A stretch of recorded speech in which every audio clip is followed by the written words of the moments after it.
ways of our can go to good the menu bear. Subscribe na Miakwe channel ADZATOTO TV.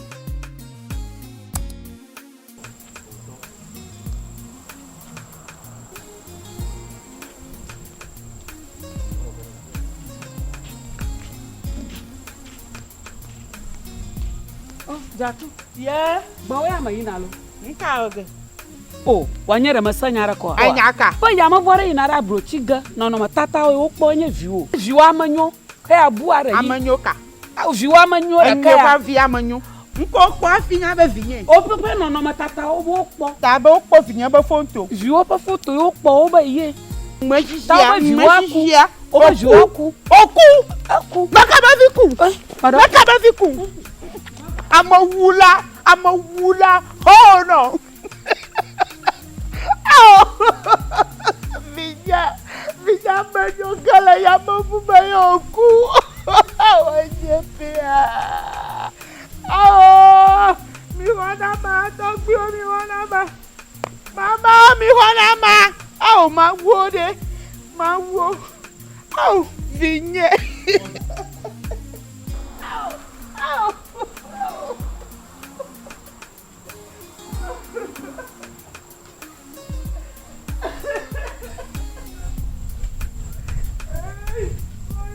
Miawezo. Yo. Ma amania. Amachichi onyala chonga biana. Nya fone ke ko abang menyanye na. Daroga na kula. Daroga. Menyale ke more. Ke mia on tode. Neni ho mi lele juame. Oh, America sidi de ka. Sidi de ka ko. Kana mako sidi wo na mi de.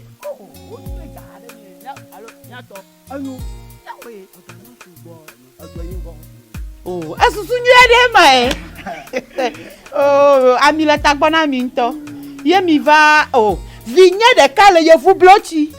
E wododo de juvi anwe. Nya ba juvi amalolo han wa. E ya cho mi gavon. Vinye bede na egbova. Ye gbona ejuo ba popi de ka woge de to ofisi afi. Afi de elani anabai. Na made bi ahoti ade ba fama. Kai efe vida ko hego ala. Koko hoti da fama na mesi ame. Cho, ta ye ta ko mi fupam do. Vinya wododo bo kata vinya na ekwede. Ye fu blochi olelo. Ta magavon. Magere ho madi. Na mako si di o wa ve.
Chode bobo mama no nyo tanyo man na nyolo.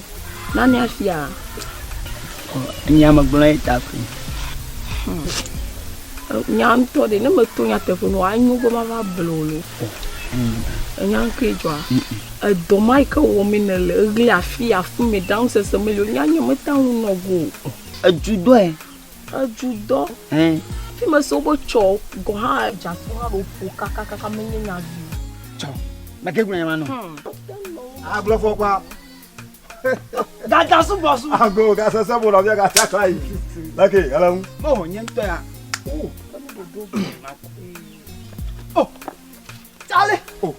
Acho. Ni melala na mi akpo yin kana jo. Acho le ko joko. Togbi osakara no a. Akoba amava na hu jojo ma jama na wele. Tanya mo kababa ma dogola ma. de la kpɔnyi ne dzɔdzɔ ɖe menye nya vi o ne ne me tso tɔgbi ɖo wa menye nu vie dzɔdzɔ go etsɔ ma be le dzadzua ne me wi nyuie kura awo agblɔ fɔ kpa ele dzadzua mele dzadzu eli baba adɔ bena de mele lulumu tivivi mo le mele bene ofi Papi ntɔ. Awo. Tso. Ɔfu dzadzua le ke gbegbe. Alo. Gadɔsɔ fi ka bɛ yina. Mɛ yina ɖe Jumaga gbɔ. Jumaga gbɔ. Ee ma kpo Jumaga la ba. Wu dzaŋu na ma wu dzaŋu na. Mɛ mi dzo. Jumaga wu dzaŋu na la. Mɛ mi dzo la. Agble fɔkpa me le wa. Mi dzo. Mɛ mi dzo la. Dzadzue me fui la. Ba fɔ bɛ kan. Fui. Baba gba ma dana ŋu. Baba fui la. Agbalo gba ma dana kɔ. Fui na. Baba mi dzo la. Baba o ti di ewa la. Baba gba yẹn da kɔ. Agble fɔkpa le wa. Ma fi o gbɛ. Agble fɔkpa le wa. Tɔnyeli. Mɛtɔ. Wɔn adzesi dama na dua me fia. O. Atatubi o rava. Datubi ƒe rava ko va do se voko. Edzi ko yi mo le. Nyitsɔ duga xɔlewo yi ɖe gbɔ. Ŋutsu ma tɔ yi ɖeka eƒo. Wokɔ va da ɖe kɔdzi hedɔ yɔyɔ. Nyaka wa sele bɔlu. Menya me ɖeka edzatugbi ƒo nyitsɔ me se wa. O amatɔ. Menya edugadzɔla ame ɖeka wo ƒo nyitsɔ me se wa. Kpɔɖa nyanga ya. Atsi kpɔ kele ŋku dzi na nye me ɖe tɔ nye va fana ame ɖeke tɔ ɖo. Etia mea, wo nye nyandoe wɔna. Dzagbana dogolo kuma na ma kpɔ menye ma yi. Kpo. Enyo. Wo ɖeka ko wa nyandoe du ya me vɔ. Vɔ atsi kpɔ le ŋku dzi wo tse me ɖe tɔ wo vɔ. Dzatu. Elabia ma. Hello. Edoa. Le ŋua kake do. Oh, nyama la fama. Ela se abia. Fifi la kuma ve si ablia, me si ablia. E ma ve blu me fifi la be ndone du na malo. Nya de mo di wa gbɔ ta ko ba gbɔ wo la. Anyanga ya. Ale ke nya kpɔ mi nye velia pa chi me tɔ na du mo. Ele me la wo nya se le gbɔ me de.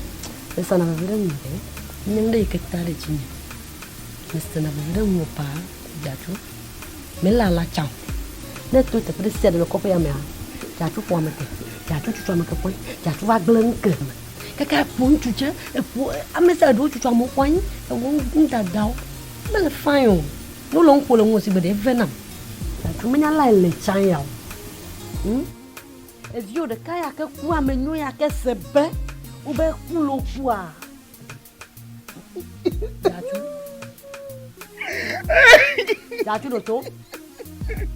Ela banyak no. Esia. Dzatu. Itu aja. Esia. Itu mah banyak. Esia. Esia banyak. Ejo lepa. Esia. Ejo lepa. Amanyo lo bobok ke?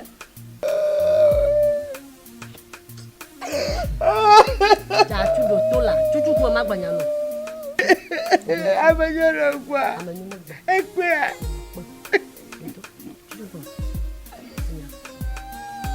Amenyo me ku.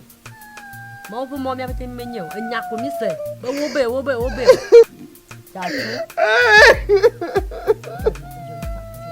Jonathan. Betul? Nye fe atolo. Non aflesa kisi na malena. Mana pagano? Esia. Wala pa pagano. Bana. Esia.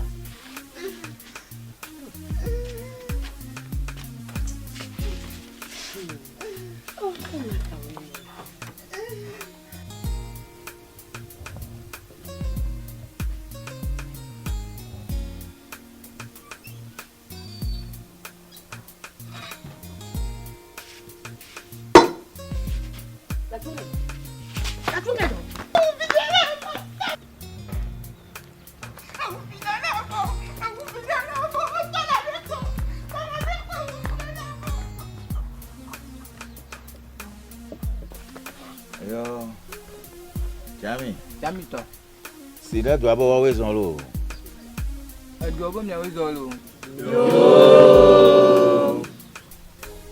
Anyo, ni ta mi yo ro ndo enye ba. Malindia. Alaba apoto agbleze. Ye vi yo na le gian. O do moto de kai. ko nana kurenchi le gen o le bo gbo ba pe afia kota ni ya ta yo gbo ba paro ka anya yo ko be na ma manya nyere ka nya onyo adua manya ya ta o le ba ma yo dua no ba de to nya mo adula adu to ko ni le eta ma pe dua ro ba no va de to nya ya mo na nya na lo ho si a mi yo po cho mo a no na mi anya na mi aso re ngo gbo lo o se gba han ta ma ko gba da si na foto agleze na mi to ba do no de jina mi mana na me Ami, ada ngo. Agleze anya tu. Yo. Cari lah kena. Kami tu. Asi wado bobo. Ayah ke apa kutu belum keluar. Alah siapa? Kakak. Cici awak hai gagle be. Taman nuani. Aku dua kuku.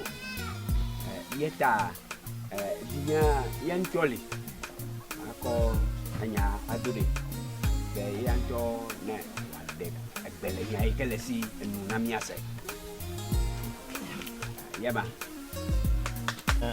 Mau to aduku. Atonya. Jadi kami minta masih. C'est moi chez moi. Ma d'accord mi va pour via. Ya ye chez bio bibia mi wo e wa kra no.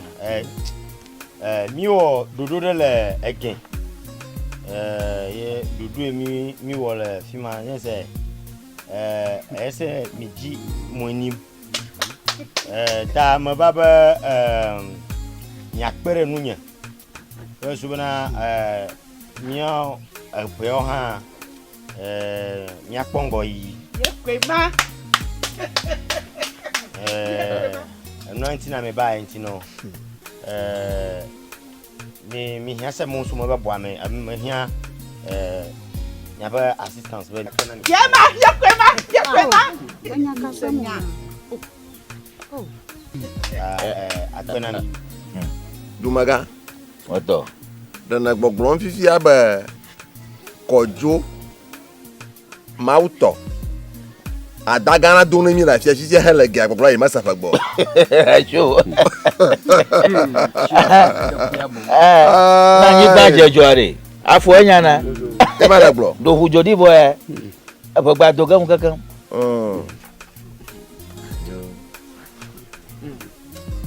XEGBE ah. Aduh. XEGBE. Jami tu. XEGBE. Adua. Anyama de kaji aglo. Aglo nyon fun. Anyama ye kata ma hasemelo. Ado ba ti ko semela. Nyama nyana mi se ti agomu. Ta na nya de la mi ahia. Bia de la mi ahia. Mi abia na odang manami. Ko hu azon lo. XEGBE ah.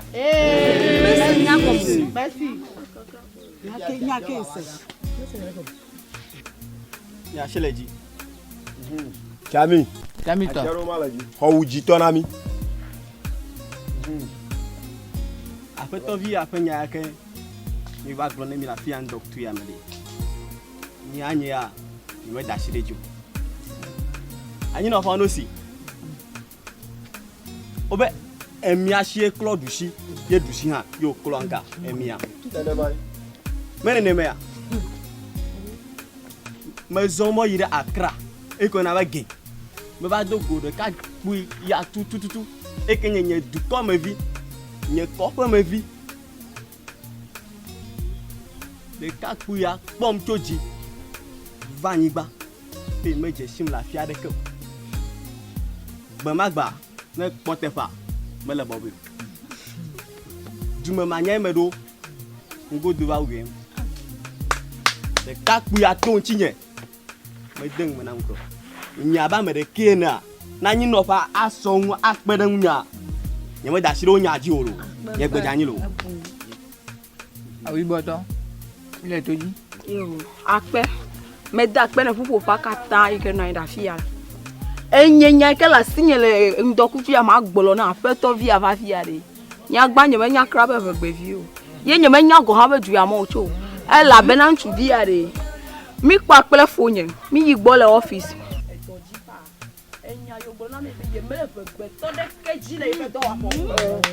ye nyame nya go ha be du ya mo cho abe ye ma fe gbe to jile fe do mo la ni ho fe gbe to a wa wuye ya va ku ga ke gba ya va dora fi ya be fe gbe do na mi da ko na ye nya nya fe nya nya be akwa ye mo dada mo ye ko ma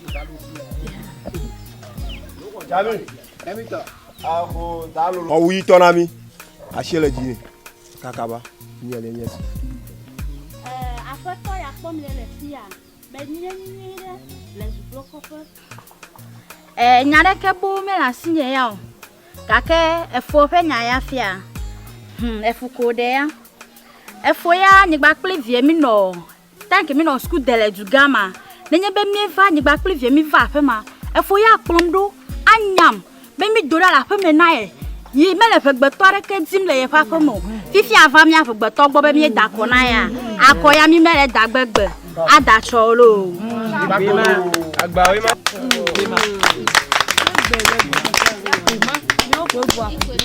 awe awi boto ile toji asileji chami la fuma chami to ko na sene pupo pa bere ntu ya kanya gblon fiade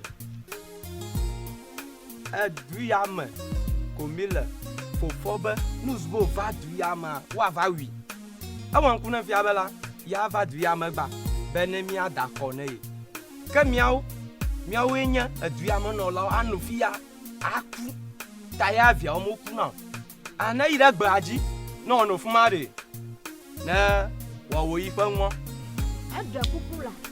ada kuku manye afi manya mi da tata jina maru ko yi pani finyare ko na do ajira ko na mi ala mia akoma lo mi ma daga gba ade cho ay la benanya be mi o mi afete de mi fo le du ya me de ma ka ko daga ni omo vo mi se ya XEGBE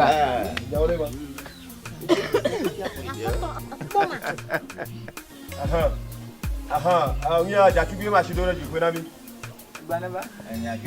Beda kuku na nyi no fa ba me sia me na sibe afu e chogia enya yo glo nene ma pipi ko mi zozo ge ma ma bia deka peko beda kuku to kuku dada ma chami na sina nyi no fa be de afu e chogede e vi o mele o e vi mele si o a fine akoda gbara mo le fi o si a lo si glo o fe ko fa me no fa ta ko no lo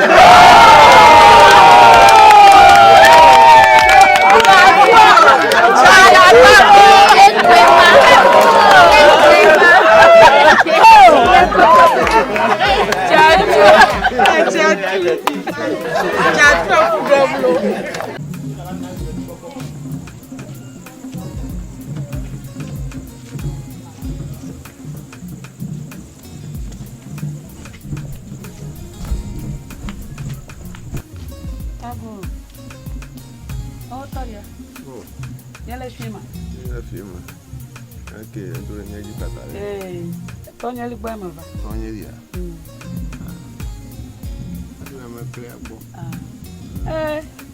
ya vali atonyo ke la mama shuma tin ndo re mi awon la bobo ko yo ma va bobo popo nu kejo oh adu ton ma bare bobo ma dulo o nyaga ya ngude mo laga ko na lo yin na nyaga ku ga ya ba lo na ba ma ku nyaga ku ha oh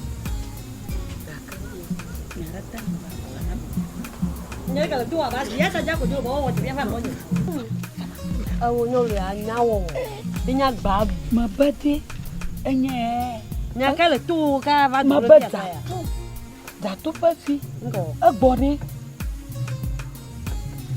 giả tu gì à mình để bữa nào giả tu bây giờ mình nhung ở bò nãy bò giả tu đi bắt đầu nãy mà ra cái hao DZATSU aka. DZATSU tonya. Ao, papa. Hey, mi un to mi onye. Ya tepa. Ah. Alo ba lạc bảo quả. Má sơn nhà de quio, a con nhà da si la chinchina la ko fa ma ko na cha na la padda no yi. Ma nyawo de ka ko fa gbo nam la ko fa ya ma be. Cha tu vi gele pen ma lo, a ku lo ya ko cha gbo ya ma. Ya nya me masa. Enya me masa. Enya se nya. Na ma oglo mi. Awo ke ya ga dure ta ko la yi ba cha tu vi gbo. Cha tu vi gbo. Fique ko. Oh. Tara na ko suba ya masa nyara ko. Oh, manya bro ka sa nyu ta te tu nya tu. Oh. Ya masi. Agbo. La e ma po ja to akwa pa chororo ko na ma pe de je sibe nya ta pe. E bia gbo. A chole ma. Na yo mo no nkumara ro. Gongli o le mu. Avogan. E won kuna pa be. Anya ga aju nya chere chichi ma chudo. Yo. Kanya ha majo. Yo, mano familo. Yo.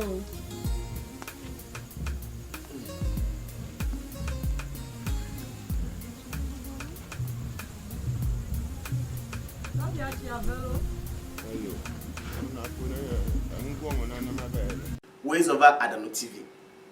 Ka unde kai kemi di chogbo to kure de menye be. Subscribe na miapo channel Adano TV. Akbe. Don kuji